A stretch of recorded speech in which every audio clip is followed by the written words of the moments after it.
Hi అండి, welcome back to Ghantasala రుచులు. ఈరోజు నేను మీకోసం శనగల కూర చేసి చూపించబోతున్నానండి. దానికి బెస్ట్ కాంబినేషన్ కుల్చా అనమాట. ఇప్పుడు మీకు ఈ రెండు రెసిపీస్ చూపించబోతున్నాను. కానీ దానికన్నా ముందుగా మీరు కనుక నా ఛానల్ని ఫస్ట్ టైం చూస్తున్నట్లయితే ప్లీజ్ వెంటనే సబ్స్క్రైబ్ చేయండి, పక్కన ఉన్న బెల్ ఐకాన్ యాక్టివేట్ చేయండి. ఇక ఇప్పుడు రెసిపీ చూసుకున్నట్లయితే నేను ఇక్కడ ఒక స్టవ్ ఆన్ చేసి ఒక ప్యాన్ పెట్టుకున్నానండి. కుక్కర్ ప్యాన్ తీసుకున్నాను. ఇప్పుడు అందులోనే 2 స్పూన్లు ఆయిల్ యాడ్ చేసుకుంటున్నానండి. ఆయిల్ కాస్త హీట్ అవ్వాలి. ఇందులో ఎక్కువ నూనె వేయాల్సిన అవసరం లేదండి. ఇప్పుడు ఇందులోనే 2 బిర్యానీ ఆకులు వేసుకుంటున్నాను. దాంతోపాటే ఒక 1/2 ఇంచ్ దాల్చిన చెక్క వేసుకుంటున్నానండి. అదేవిధంగా 2 లవంగాలు వేసుకుంటున్నాను. ఇవన్నీ వేసుకుని ఈ ఫ్లేవర్స్ అన్నీ నూనెలోకి బాగా దిగే విధంగా చక్కగా వేయించుకుందాం. ఒక 2 నిమిషాల పాటు వేయిస్తే సరిపోతుందండి. ఇప్పుడు ఇవన్నీ వేగాక ఇందులోనే జీలకర్ర 1 స్పూన్ వేసుకుందామండి. వేసుకుని జీలకర్ర చిటిపట్లాడేంత వరకు వేయించుకుందాం. అందులోనే సన్నగా కట్ చేసి పెట్టుకున్న ఉల్లిపాయలు ఒక 2 వేసుకుంటున్నానండి. నేను ఉల్లిపాయలు చిన్న సైజు తీసుకున్నాను. మీరు పెద్ద సైజు తీసుకున్నట్లయితే ఒక పెద్దది ఒకటి తీసుకుంటే సరిపోతుంది. ఈ విధంగా చక్కగా గోల్డెన్ బ్రౌన్ కలర్ వచ్చేంత వరకు ఫ్రై అయ్యాక అందులో నేను పసుపు తీసుకుంటున్నానండి. పసుపు ఒక 1/2 స్పూన్ తీసుకుంటున్నాను.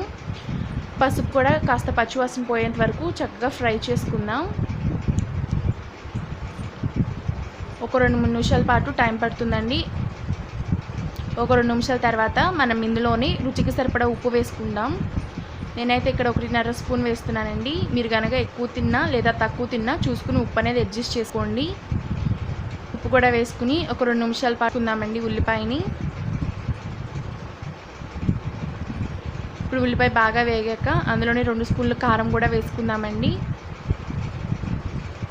మీరు కనుక కారం ఎక్కువ తిన్నట్లయితే కాస్త ఎక్కువ వేసుకోండి, లేదా తక్కువ తిన్నట్లయితే కాస్త తగ్గించి వేసుకోండి. కారం కూడా వేసుకుని చక్కగా కలుపుకుందాం.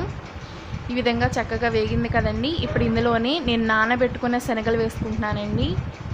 ఒక 1/2 కేజీ వరకు శనగలు తీసుకున్నానండి. వీటిని చక్కగా నానబెట్టుకున్నాను. వీటిని ఒక రోజంతా నానబెట్టుకున్నానండి. అంటే సుమారుగా ఒక 8 నుంచి 10 గంటల వరకు నానబెట్టుకున్నాను.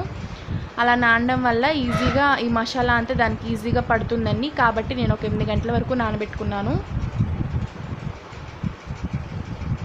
ఇలా కలుపుకుందామండి. కలుపుకుని స్టవ్ సిమ్లో పెట్టుకున్నట్లయితే దీనికి ఉన్న ఉప్పు, కారం, అదేవిధంగా మిగిలిన మసాలా ఫ్లేవర్స్ అన్నీ శనగలకి బాగా పడతాయి. ఒక 5 నిమిషాలు ఇది ఇలా స్లిమ్లో వేగాక ఇప్పుడు ఇందులోనే నీళ్లు పోసుకుందామండి. 1 కప్పు శనగలకి నేను 2.5 కప్పులు తీసుకుంటున్నానండి నీళ్ళు.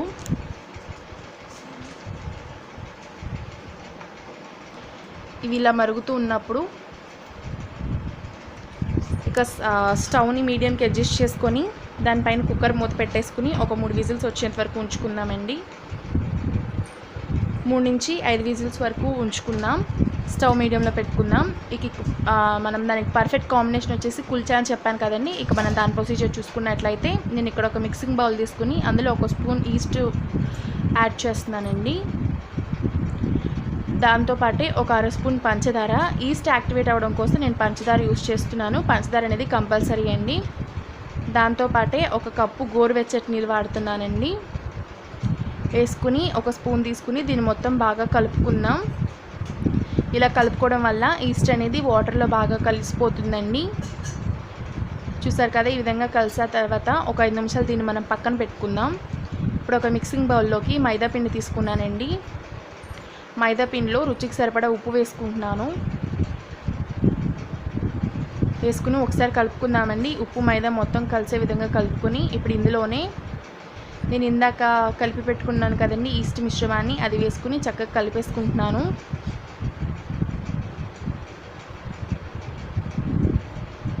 ఇది వేసుకుని ఇలా కలుపుకున్నామండి. ఇప్పుడు ఇందులోనే కొద్దిగా వాటర్ యాడ్ చేసుకుంటూ చపాతీ పిండి మిశ్రమంలాగా గట్టిగా కలుపుకోవాలి.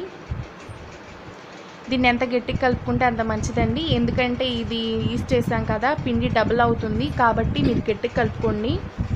నేను కలిపి 1 గంట పక్కన పెట్టానండి. చూసారు కదా, 1 గంట తర్వాత మన మైదా అనేది బాగా పొంగింది. ఇప్పుడు దీన్ని మొత్తం ఒకసారి మళ్ళీ కలుపుకుందాం. చూసారు కదా, దీన్ని ఇలా చిన్న ఉండల్లా చేసి పెట్టుకుందామండి. ఇదే విధంగా మొత్తం చేసుకుందాము.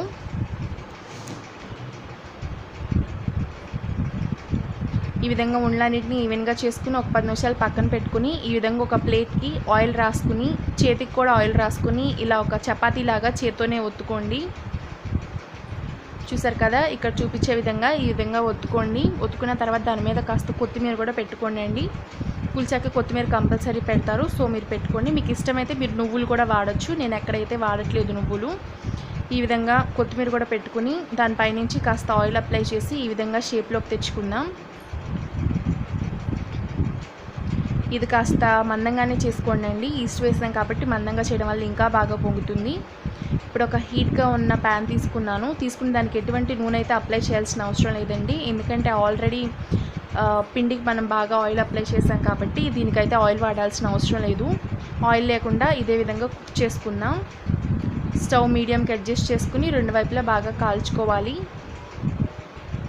చూసారు కదా, ఇప్పుడిప్పుడే కలర్ చేంజ్ అయింది. ఇదే విధంగా మిగిలినవన్నీ కూడా చక్కగా ఎర్రగా వచ్చేంత వరకు కాల్చుకుందామండి. ఇప్పుడు మీరు ఇక్కడ చూసుకున్నట్లయితే ఒక 5 నిమిషాల తర్వాత నేను అన్ని పుల్చాలని చేసుకుని రెడీగా పెట్టి ఇందాక మనం చేసి పెట్టుకున్న శనగల కర్రీతో దీన్ని చక్కగా సర్వ్ చేసేసుకుందామండి. చూసారు కదా, మన డిష్ అయితే రెడీ అయిపోయింది. ఈ వీడియో కనుక మీకు నచ్చినట్లయితే ప్లీజ్ లైక్ చేయండి, మీ ఫ్రెండ్స్తో ఫ్యామిలీ మెంబర్స్తో షేర్ చేయండి. ఈ రెసిపీ ట్రై చేసి ఎలా వచ్చిందో నాకు తెలియచేయండి.